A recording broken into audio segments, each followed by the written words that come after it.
One. Hey everybody, welcome to the first episode of HeroTalk, the weekly Rooter Hero podcast. With me today is the CEO and owner of Rooter Hero Plumbing, John Nicoyan. Good morning, John. Good morning. Hello, everyone. Right, so today we're going to be talking about intrapreneurship and entrepreneurship, right? So let's just dive in. Sure, let's do it. All right, so John, what is an intrapreneur? Well, I actually looked it up. I know what it is, but I looked it up online and a really good definition came up.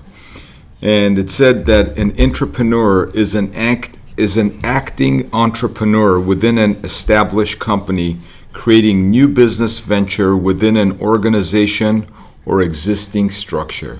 Okay. I thought that was a great definition of an intrapreneur. Yeah, no, that kind of nails it on the head. Although the word doesn't exist in the dictionary. Languages evolve and I don't know. It just sounds nice. So what are the benefits of intrapreneurship versus entrepreneurship? Well, one of the main benefits is that you can actually create business, work in a established business without taking your own financial risk. So I think that's the main benefit of being an entrepreneur, that you can actually play the game of business and not have to lose your own money, because business is pretty risky. Yeah. It's one of the riskiest ventures out there, much riskier than real estate or stocks, bonds, any of that stuff. So right, it's something like 85 to 90% of first-time businesses just fail.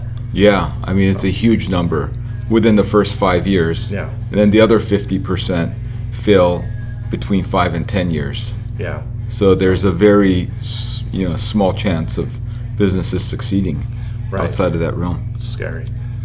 So what skills do you need to succeed as an entrepreneur? I would say one of the main skills you need to succeed as an entrepreneur is being able to work within an established structure, being able to create business and work with other people and be able to work within a established structure of rules, how to do things and stuff like that. You still have to be a risk taker. You still have to take risk. You still have to take calculated risk. However, you basically don't lose your own money if things don't go well. Understood. So, where do entrepreneurs fit here at Rooter Hero? In a lot of different areas. I mean, we have entrepreneurs that are running divisions right now, that are running profit centers, as we call them, locations. We have entrepreneurs running teams, departments. I mean, there's an entrepreneur necessary in almost every head of the table, to be able to run something and take it from a lower level of productivity to a higher level of productivity. Okay. All right. That's great. And what are some signs that someone would make a better entrepreneur than an entrepreneur? Well, I believe that people go into business for all the wrong reasons. One of the reasons why people go into business is because they hate their boss. Right. They don't like the rules of the establishment they're in. There's a lot of different areas, and mainly it's because they just don't like their boss. And they think that, becoming an entrepreneur, they'll, become a better boss for themselves. And a lot of times that's the reason why people fail, because they go into business because they just don't like the people they're working with. One of the main signs of somebody making a better entrepreneur than an entrepreneur is that one that loves the thrill of taking calculated risks, but doesn't like to lose money. Right? And one that loves to work within a structure that's already established, rather than creating a structure of their own. One that enjoys doing and growing a business and growing a team, but doesn't enjoy doing all of the little intricate things that you have to do to get there, because the structure already does that for you. Right. So I think that's a really good sign of somebody that would make a great entrepreneur, that really loves taking the risk, that really loves the thrill of the game, but really hates, to take the financial risk or maybe doesn't even have the financial means to take the financial risk, Right. to weather the storms. Yeah. I think that might be a common reason. Yeah, So- pretty much. Yeah. So sometimes it's better to be a number 3 or a number 5 instead of the number 1, right? Yeah, I mean, an entrepreneur's life is not an easy life. If there's a reason why there's a lot of entrepreneurs that are divorced, broke, Yep. and on drugs, alcohol, depression pills, and other things. It's because there's a lot of highs and lows, Yeah. and sometimes the lows are very, very low. So not everybody likes to go through that, Right. and enjoys the risk reward that's associated with that. No, 100%.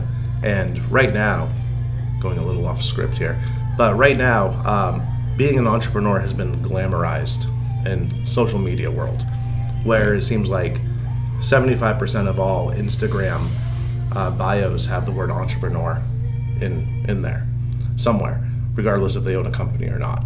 Right? It's just the cool thing to do nowadays. Yeah. So, but with that failure rate and the high risk that someone would take, and the not only the financial risk but the emotional and mental risk, Right. because not everyone can deal with failure, right? Yeah, no, not getting to the edge and sometimes falling off the edge and then getting back up. Some people just don't get back up. Yeah.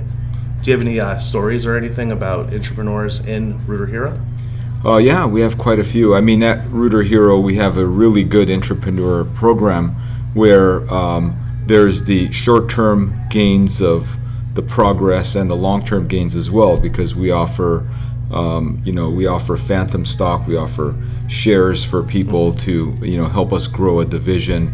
But we have many entrepreneurs working within the company. We typically leave them alone. We give them a structure of, to stay within those guidelines, and then just to make sure that, hey, everything is compliant. Mainly it's compliance structures. But we give them the ability to run it their way. And a lot of them have been very successful doing it. They enjoy the freedom of making the day-to-day decisions, of the marketing aspect of the business, and they also reap the rewards of a entrepreneur, like an entrepreneur, because when the progress goes from a lower level to a higher level, they get rewarded on the way. That's cool. All right. So, any last thoughts on this topic? Well, I mean, like I mentioned, I just want to mention some really successful entrepreneurs that I actually looked up. Of course. If you think about it, like, Walt Disney was an entrepreneur.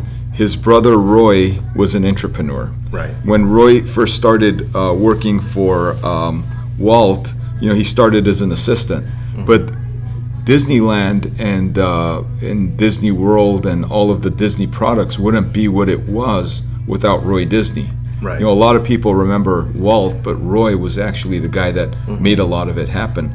And also the current Microsoft CEO, Satya Nadella, I don't know if I pronounce his name right. He's an entrepreneur. He earns $50 million a year running Microsoft. The former CEO of Microsoft, Steve Ballmer, his net worth now is $100 billion, and he was an entrepreneur running Microsoft. Bill Gates was an entrepreneur. He started Microsoft. He created the structures and the vision and everything that had to do with it. But without these entrepreneurs, Microsoft would not exist today. So, there's a lot of very successful entrepreneurs that have come in and taken companies from one level to the next and done an incredible job. And without them, it would not be possible. Right. No, definitely. And the fact that those companies had the culture to give their leaders and their people autonomy. Yes, absolutely. Trying new things and taking those risks on behalf of the company. It's why entrepreneurs are usually very, very successful in those kinds of companies. Yeah. So. In a company where there's the freedom to act and do things, and at Rooter Hero, we like to say that we give people autonomy. I'm not one that likes to micromanage anybody. I really like to kind of stay on my side of the lane and do the things that, affect the company in a larger aspect. And I like to give all of our entrepreneurs the room to do it their way, but do it the right way. Right. 100%. Awesome. All right. So thank you, John, for joining me on HeroTalk. We'll be doing this weekly, bringing in more guests, and I'd like to have you on again. Oh, absolutely. Thank you, David. Appreciate it. Take care. Have a good one. Bye, everyone.